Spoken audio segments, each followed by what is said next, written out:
both of which were highly secret. The first was a smaller attack aircraft, developed as a black project, which became the Lockheed F-117, the Nighthawk. Once the technology had been proved, the second program got underway. That was the NTB, the Advanced Technology Bomber. And here, running in from our right, is the aircraft that resulted from that, the Northrop Grumman B-2A Spirit.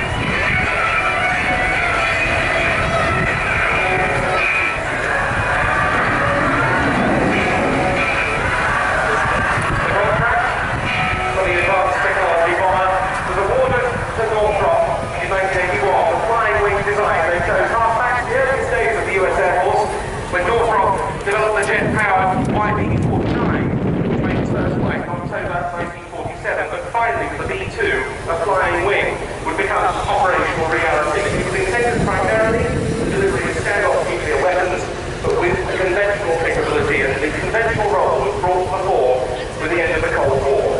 B-2 made its first flight in July 1989.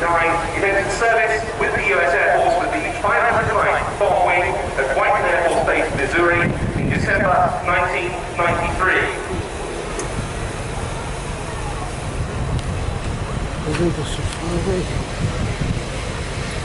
This aircraft was able to penetrate deep into hostile territory on very long-range missions and loiter undetected if necessary, and those capabilities were first proven in combat during 1999's Operation Allied Force over the former Yugoslavia, when B-2s flew 50 missions direct from and to